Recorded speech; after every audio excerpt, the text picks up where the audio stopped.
Negara hukum, atau rule of law.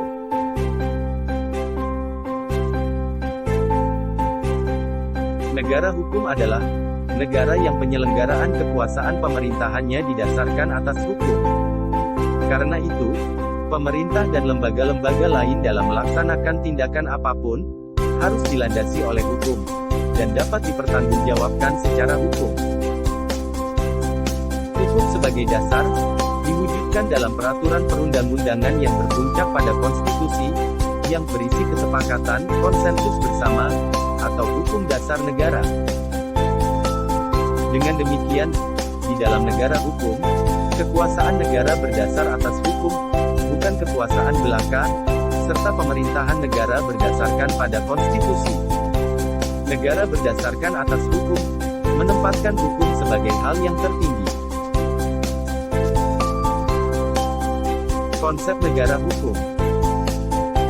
Negara hukum formal adalah negara yang membatasi ruang geraknya dan bersifat pasif terhadap kepentingan rakyatnya.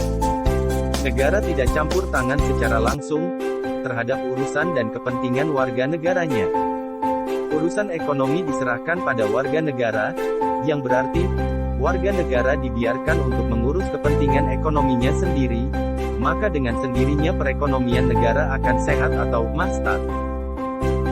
Konsep ini terjadi di Eropa sekitar abad ke-19, dan ternyata penerapannya mengundang kecaman banyak warga negaranya, terutama pasca Perang Dunia Kedua, di mana negara dianggap lambat dan tidak bertanggung jawab atas segala dampak ekonomi yang timbul pasca perang tersebut. Muncul gagasan baru yang disebut sebagai welfare state, atau negara kesejahteraan. Negara kesejahteraan disebut sebagai konsep negara hukum material. Pemerintah bisa bertindak secara lebih luas dalam urusan dan kepentingan publik jauh melebihi batas-batas yang pernah diatur dalam konsep negara hukum formal. Pemerintah memiliki keleluasaan untuk turut campur tangan dalam urusan warga negaranya, dengan dasar bahwa pemerintah ikut bertanggung jawab terhadap kesejahteraan rakyat. Julius Stahl mengemukakan konsep negara hukum Reichsstaat dengan ciri-ciri sebagai berikut. Yang pertama yaitu perlindungan hak asasi manusia. Yang kedua, pembagian kekuasaan. Yang ketiga, pemerintahan berdasarkan peraturan-peraturan. Dan yang terakhir yaitu peradilan administrasi. Albert van Dijk mengemukakan konsep rule of law dengan ciri-ciri sebagai berikut. Yang pertama yaitu supremasi aturan hukum, atau supremacy of law. Yang kedua yaitu kedudukan yang sama di muka hukum, atau equality before the law. Yang ketiga yaitu terjaminnya hak asasi manusia yang berdasarkan undang-undang. Makna Indonesia sebagai negara hukum. Negara hukum adalah negara yang menegakkan supremasi hukum untuk menegakkan kebenaran, keadilan, dan tidak ada kekuasaan yang tidak dipertanggungjawabkan. Masuknya rumusan ini ke dalam Undang-Undang Dasar Negara Republik Indonesia tahun 1945, merupakan salah satu contoh pelaksanaan kesepakatan dasar, dalam melakukan perubahan Undang-Undang Dasar Negara Republik Indonesia tahun 1945.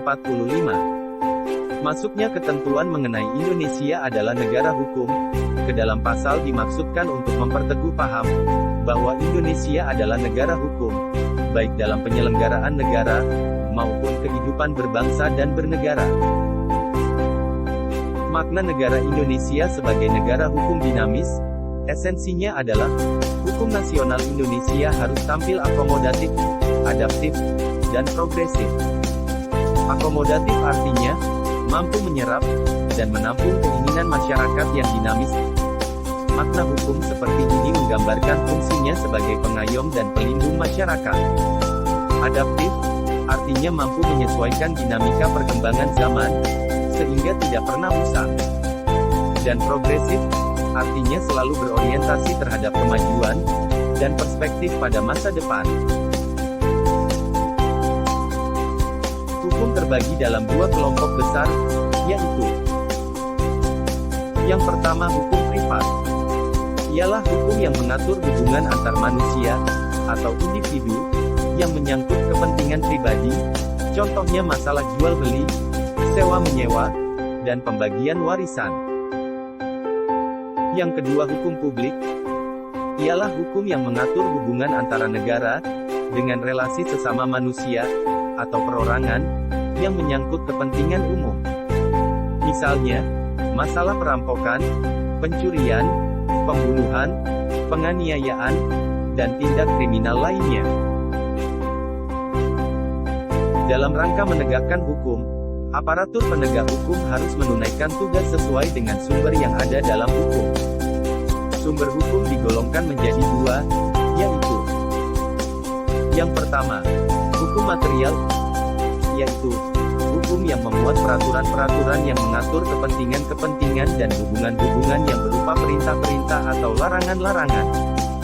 Contohnya, untuk hukum pidana terdapat dalam kitab-kitab undang-undang hukum pidana atau KUHP. Yang kedua, hukum formal, atau hukum acara, yaitu peraturan hukum yang mengatur tentang cara bagaimana mempertahankan dan menjalankan peraturan hukum material. Contohnya, hukum acara pidana yang diatur dalam Kitab Undang-Undang Hukum Acara Pidana (KUHP) dan hukum acara perdata.